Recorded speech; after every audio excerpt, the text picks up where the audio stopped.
Wa syatruddin, dan akhlak yang mulia itu adalah pondasi daripada agama Islam. Jadi agama Islam ini sebenarnya mengajarkan kepada kita untuk berakhlak yang mulia. Makanya kata Nabi Muhammad, innama bu'istu liutammima makarimal akhlak. Sungguhnya aku ini diutus sama Allah Subhanahu wa taala sebenarnya untuk menyempurnakan akhlak manusia. Bagaimana sebelum datangnya Nabi Muhammad, orang-orang perempuan di zaman jahiliyah itu tidak ada harganya, Bapak Ibu. Mereka itu seperti binatang. Kaum lelaki di zaman jahiliyah memperlakukan kaum wanita seperti halnya binatang. Jadi mereka kalau buat rumah, mereka bikin rumah itu yang mewah, yang gede, yang besar, kemudian ada satu tempat kecil seperti kandang. Untuk apa? Bukan untuk kambingnya, tapi untuk istrinya di saat datang masa haid. Jadi perempuan-perempuan jahiliyah itu kalau ketika datang tanggal atau hari haidnya, mereka diusir oleh suaminya dan pergi disiapkan tempat seperti tempat yang kecil, ibarat seperti kandang. Kenapa? Karena mereka merasa jijik dengan istrinya di saat datang haid. Tapi Islam datang memuliakan kaum wanita. Coba lihat bagaimana Allah memuliakan kaum wanita. Ketika kecil, di saat mereka masih kecil, mereka bisa menjadi jaminan surga untuk orang tuanya. Nabi katakan dalam hadisnya, siapa yang punya putri 3, kata Rasulullah, dididik menjadi putri-putri yang solehah, maka Allah menjamin untuk orang tuanya surga. Sahabat rindu, gembira dengan perkataan Nabi itu, sampai mereka bertanya, ya Rasulullah, aku cuma punya putri 2, bukan 3, bagaimana? Sama. Jika kau didik putrimu, kedua putrimu menjadi putri-putri yang salehah, kau dapat surganya Allah Subhanahu wa taala. Ya Rasulullah, anakku cuma 1 putri. Cuma 1 putri ya Rasulullah, bagaimana? Sama. Kau didik putrimu itu menjadi putri yang salehah, kau dapatkan surga daripada Allah Subhanahu wa taala. Di perempuan di masa kecilnya bisa menjadi jaminan surga untuk kedua orang tuanya. Bagaimana di saat mereka sudah beranjak dewasa menjadi seorang istri? Seorang istri bisa menjadi jaminan surga untuk suaminya. Kata Nabi kita Muhammad, bagaimana seorang lelaki itu akan dianggap sama Allah lelaki yang baik jika mereka bisa menyayangi istrinya. Ma akraman nisa illal karim wala ahanahunna illal laim. Tidak memuliakan kaum wanita kecuali laki-laki yang mulia, dan juga tidak menghinakan kaum wanita kecuali laki-laki yang hina. Nabi Muhammad memberikan kepada kita penjelasan, kalau jenengan kepingin tahu jenengan itu termasuk laki-laki yang mulia apa tidak, maka coba lihat diri panjenengan dengan istri panjenengan. Lihat diri kita dengan istri. Bagaimana kita berbicara dengan istri? Apakah kita berbicara dengan bahasa yang kasar, selalu menyakiti hati mereka? Sampai Nabi katakan, syarru ibadillah, paling buruknya hamba Allah Subhanahu wa taala yang mereka dihormati karena orang yang menghormati takut akan kezalimannya. Ini sangat banyak terjadi dalam kehidupan kita. Berapa banyak kita menjadi seorang suami yang istri takut kepada kita, bukan karena istri itu taat dengan aturan agama, tapi istri takut dengan kezaliman diri kita. Karena istri tahu kalau saya tidak taat, suamiku akan mukul aku. Kalau saya tidak taat, suamiku akan kasar kepadaku. Maka lebih baik aku mengalah, aku berbuat baik kepadanya, hormat kepadanya. Nabi katakan, inilah seburuk-buruknya hamba Allah Subhanahu wa ta'ala, yang orang lain segan kepadanya karena dia takut akan kezalimannya. Tidak hanya dalam urusan suami, apapun itu.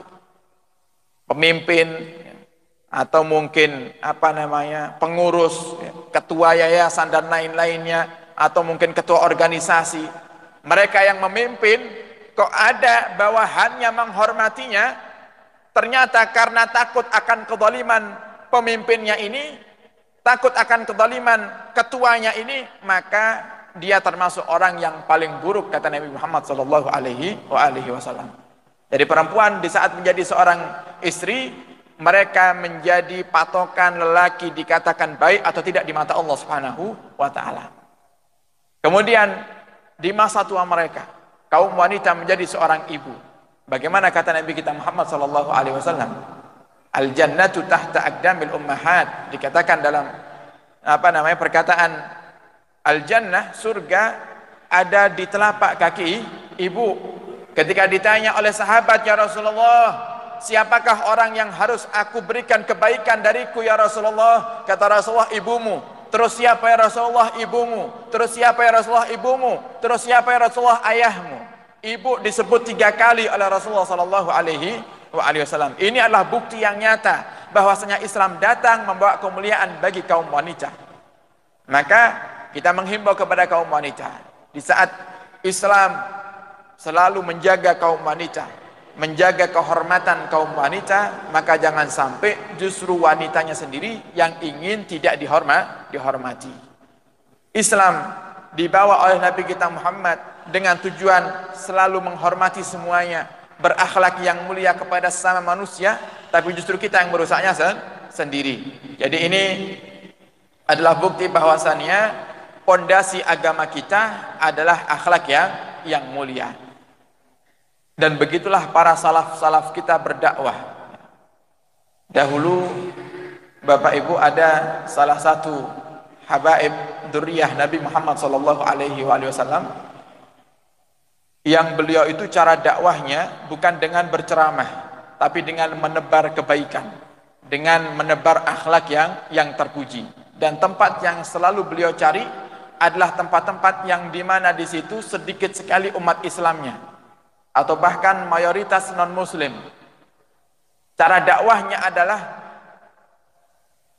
pernah suatu hari dia itu cari kabar kepada temannya. Dia berkata, wahai kawanku, carikan aku kontrakan, tempat kontrak yang dimana di tempat kontrakanku itu tetanggaku rata-rata semuanya adalah orang non-muslim atau orang kafir. Kalau kau temukan tempat tersebut, maka carilah kontrakan di situ, aku akan pindah ke sana. Akhirnya ketemu sebuah kontrakan yang berada di satu desa yang mayoritas adalah non-muslim. Akhirnya si Habib ini pindah ke tempat tersebut dan beliau buka toko bahan pokok makanan, sembako, gula, minyak, kopi dan lain-lainnya. Cuman anehnya dan uniknya, si Habib ini kalau jualan, kalau ada orang non-muslim datang ke tokonya, beli gula, beliau kasih beli kopi, beliau kasih gula gratis. Beli tepung, beliau kasih minyak gratis. Beli teh, beliau kasih gula gratis. Terus seperti itu, pokoknya ada gratisannya. Sampai akhirnya terkenal di desa tersebut, kalau toko ini selalu menguntungkan para pembelinya. Kita beli 1, dapatnya 2. Kita beli ini dikasih barang atau bahan yang lainnya yang memang kita butuhkan. Akhirnya mereka pun berbondong-bondong tanya kepada si Habib ini. Mereka berkata salah satunya, ya wahai pemilik toko, ya, kenapa kau berjualan seperti itu caranya? Aku beli kopi, kau kasih aku bonus gula. Orang lain beli gandum, kau kasih bonus minyak. Orang lain beli teh, kau kasih bonus gula. Terus ada bonusnya. Kenapa kau berjualan seperti itu? Kata si Habib ini, yang aku berikan kepadamu itu adalah sedekahku. Itu hadiah dariku. Yang kau beli aku berikan, kemudian kalau memang uangmu ada kembaliannya juga aku kembalikan, plus aku tambah kamu dengan hadiah atau sedekah dariku. Apakah kamu tidak rugi? Tidak, aku tidak merasakan kerugian sama sekali. Justru Tuhanku selalu menambah untukku nikmat yang begitu luar biasa, berlipat ganda daripada apa yang aku keluarkan. Sehingga kau lihat sampai detik ini tokoku pun masih buka. Harusnya kalau menurut logika, dengan aku cara berjualan seperti itu, harusnya sudah tutup ini toko. Tapi karena niatku untuk berbagi, nyenangkan hatinya orang, Tuhanku selalu memberikan kepadaku kebaikan yang begitu luar biasa banyaknya. Rizki yang begitu melimpah ruah, diganti berkali-kali lipat oleh Tuhanku Allah Subhanahu wa ta'ala. Kemudian mereka pun mulai bertanya, agama apa yang kau percayai? Nah, si Habib ini berkata, agamaku adalah agama Islam. Dalam agamaku, Tuhanku Allah Subhanahu wa ta'ala mengajak kami para penganutnya untuk berakhlak yang mulia sesama manusia. Cuman itu aja yang disampaikan. Beliau tidak mengatakan dalam agamaku ini harus sholat, harus seperti ini, harus seperti ini. Tidak. Dan ini adalah metode berdakwah. Kalau kita ingin mengislamkan orang, jangan diceritakan dulu semuanya. Kenapa? Karena mereka belum bisa menerima dengan akal mereka, karena belum ada iman di hatinya.